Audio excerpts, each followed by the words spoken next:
बरेली में मंडलायुक्त सौम्या अग्रवाल की अध्यक्षता में आयुक्त सभागार में प्रस्तावित मेट्रो लाइट परियोजना को लेकर बैठक हुई। इसमें एआर एवं डीपीआर तैयार करने के लिए नियुक्त एजेंसी द्वारा कम्प्रेहेंसिव मोबिलिटी प्लान सीएमपी के डाटा के आधार पर 2 कॉरिडोर प्रस्तावित किए गए हैं। लाइट मेट्रो परियोजना पर पहले 3000 करोड़ रुपए खर्च का अनुमान था। अब यह प्रस्तावित बजट बढ़कर 5000 करोड़ रुपए हो गया है। मंडलायुक्त सौम्या अग्रवाल की अध्यक्षता में हुई बैठक में लाइट मेट्रो परियोजना की एआर वैकल्पिक विश्लेषण रिपोर्ट और डीपीआर विस्तृत परियोजना रिपोर्ट बनाने को लेकर सभी संभावनाओं पर मंथन किया गया।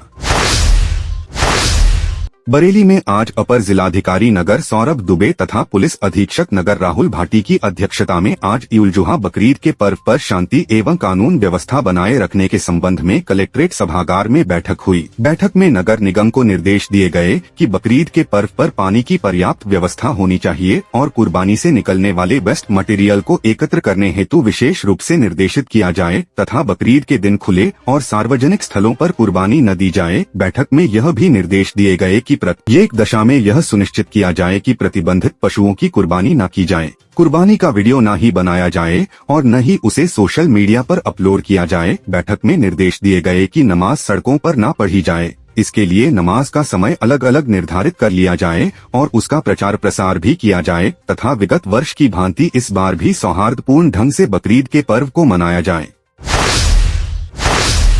बरेली विकास प्राधिकरण की प्रवर्तन टीम ने थाना कैंट ग्राम कांधरपुर में 04 अवैध कॉलोनियों की 39 बीघा जमीन पर प्राधिकरण का बुलडोजर गर्जा। कैंट क्षेत्र के ग्राम कांधरपुर के पास तौफीक द्वारा 10 बीघा जमीन में बिना मानचित्र स्वीकृत किए निर्माण कार्य कराया जा रहा था। वहीं सतपाल पटेल ने भी 9 बीघा जमीन पर अवैध निर्माण कार्य कर रखा था। प्राधिकरण की टीम ने शमशाद की 8 बीघा जमीन पर भी हो रहे अवैध निर्माण को ध्वस्त किया। गजेंद्र फौजी द्वारा ग्राम कांधरपुर के पास लगभग 12 बीघा क्षेत्रफल में बिना विकास प्राधिकरण की स्वीकृति के सड़क, नाली, विद्युत पोल आदि का कार्य करते हुए अवैध कॉलोनी का निर्माण कार्य कराया जा रहा था। चारों अवैध कॉलोनियों के विरुद्ध 0/0 नगर योजना एवं विकास अधिनियम 1973 की सुनसगत धाराओं के अंतर्गत कार्यवाही करते हुए प्राधिकरण के सहायक अभियंतागण हरीश चौधरी और अभियंता सुनील कुमार ने बताया कि 4 अवैध कॉलोनियों के विरुद्ध ध्वस्तीकरण की कार्यवाही की गई।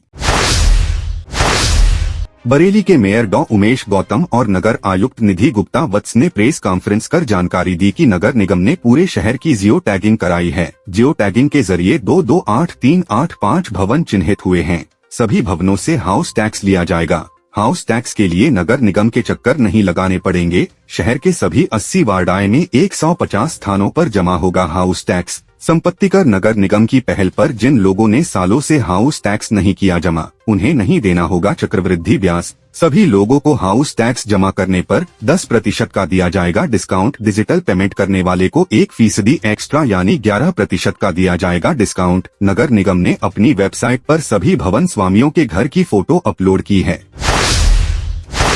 बरेली में 3 तलाक का मामला सामने आया है। पीड़ित महिला पाकिस्तान की रहने वाली है। उसने बताया कि उसका निकाह 2008 में पाकिस्तान में ही बरेली के युवक से हुआ था एवं उसके 2 बच्चे हैं। उसने बताया कि शौहर व ससुराल वाले कई साल से उसका उत्पीड़न कर रहे हैं। पति ने कल उसको बुरी तरह पीटा और उसे 3 तलाक देकर बच्चों के साथ घर से निकाल दिया। पीड़ित महिला ने कोतवाली में तहरीर भी दी है। पाकिस्तानी महिला ने रो रो कर अपना दर्द बयां किया। उसने बताया कि वह मूल रूप से पाकिस्तान की रहने वाली है। साल 2008 में उसका निकाह हुआ था। तब शौहर ने कहा था कि वे लोग वहीं रहेंगे। 5 महीने पाकिस्तान में रहने के बाद शौहर उसे बहला फुसलाकर बरेली ले आया। बरेली आने के बाद शौहर और ससुराल वालों ने उसका उत्पीड़न शुरू कर दिया।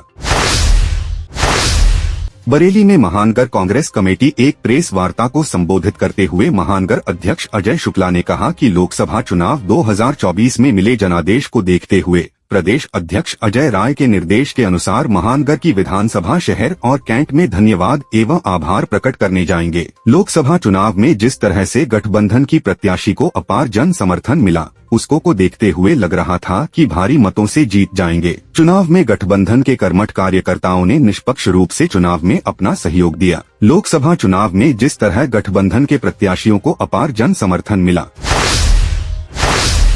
जम्मू कश्मीर में हुए आतंकी हमले के विरोध में विश्व हिंदू परिषद के महानगर अध्यक्ष दिव्य चतुर्वेदी के नेतृत्व में आतंकवाद का पुतला जिला अधिकारी कार्यालय के सामने फूंका।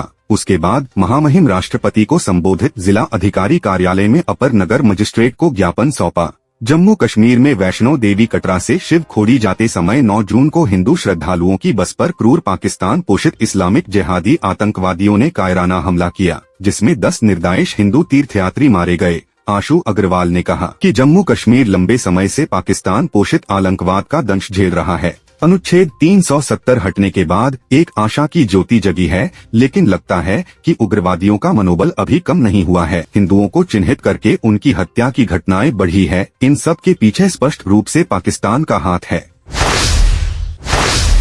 बरेली रुहेलखंड विश्वविद्यालय में एमटेक और इंजीनियरिंग के डिप्लोमा पाठ्यक्रमों में सत्र 2024 से 25 के लिए प्रवेश के लिए 12 जून से ऑनलाइन पंजीकरण होंगे। छात्रों को 150 रुपए का पंजीकरण शुल्क देना होगा और पंजीकरण की अंतिम तिथि 6 जुलाई है। वहीं एमटेक पीएचडी डुअल कार्यक्रम में भी प्रवेश पंजीकरण 12 जून से होंगे।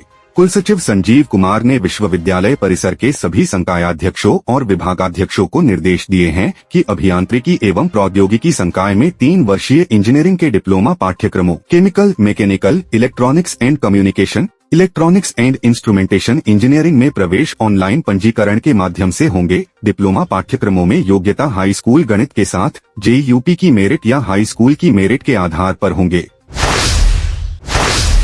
आंवला में जिन मुस्लिम परिवारों को अनुसूचित जाति के लिए बने आसरा आवास में बसाकर आंवला के चेयरमैन कई सवालों से घिर गए थे, वह अब उन आवासों को खाली करने का फरमान देकर फिर सवालों में घिर गए हैं। इन आवासों में रह रही महिलाओं ने आरोप लगाया है कि चुनाव में बसपा के बजाय सपा को वोट देने से नाराज चेयरमैन उनसे आवास खाली करने को कह रहे हैं। आबिद अली बसपा के टिकट पर लोकसभा चुनाव लड़े थे और हार गए थे। कस्बे में बने इन आसरा आवासों में रह रहे 6 परिवारों की महिलाओं ने एसडीएम के पास कर शिकायत की कि उन्हें 15 दिन में आवास खाली करने की चेतावनी दी गई है। उन्होंने एसडीएम से इस पर रोक लगाने की फरियाद की है।